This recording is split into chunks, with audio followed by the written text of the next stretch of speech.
The night was quiet, too quiet. Under the shadow of ancient olive trees, a man stood in peace, while chaos approached with torches and swords. They came for him like a criminal, but he did not run. A familiar face stepped forward. A friend, a disciple. "Rabbi," Judas whispered. And with a kiss, he betrayed the Son of God. Jesus looked at him, not with anger, but with sorrow. "Judas, do you betray the Son of Man with a kiss?" And just like that, the trial began. They dragged him through the darkness, into a court filled with lies. Voices rose. Accusations flew. False witnesses twisted truth into weapons. "Tell us," the high priest demanded, "are you the Son of God?" Jesus answered calmly, "You say that I am."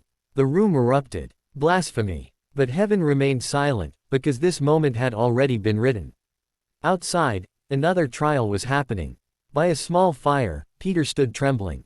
"You were with him," a voice accused. Fear gripped his heart. "I don't know him," Peter replied. Again they asked. Again he denied. And then, the rooster crowed.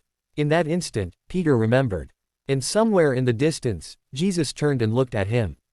Not with condemnation, but with heartbreak. Morning came, and with it, judgment. Jesus stood before the Roman governor. Power faced humility. "Are you the king of the Jews?" Pilate asked. Jesus replied, "My kingdom is not of this world." Pilate saw no crime, no guilt. But the crowd, they wanted blood. "Who shall I release to you?" Pilate called out. "Jesus, or Barabbas?" Barabbas, a criminal, a rebel, a murderer. Barabbas. The crowd roared. Pilate was stunned. "What shall I do with Jesus?" And then, the words that shook history, "Crucify him." The innocent was rejected, and the guilty set free. They stripped him, beat him, tore his flesh without mercy. A crown was placed upon his head, not of gold, but of thorns. "Hail, King of the Jews!" They mocked. They laughed, as the true king stood bleeding before them. Then they placed it on him, the cross. Heavy, rough, unforgiving. He carried it through the streets, step by painful step. The weight of wood, and the weight of humanity's sin, pressed down on his shoulders. Still, he walked. Behind him, Pilate stood at a distance.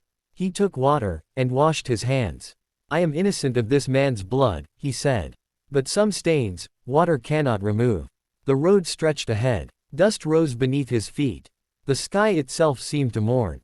And as he walked toward his suffering, he spoke words the world would never forget. "Father, forgive them, forgive them." Not because they asked, but because he loved. This was no ordinary trial. This was not injustice winning. This was not a man losing. This was love, choosing sacrifice.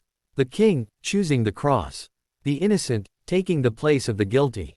You, me, all of us. They thought it was the end. But they didn't understand, this wasn't defeat. This was the beginning of salvation. The greatest trial in history became the greatest act of love the world has ever seen.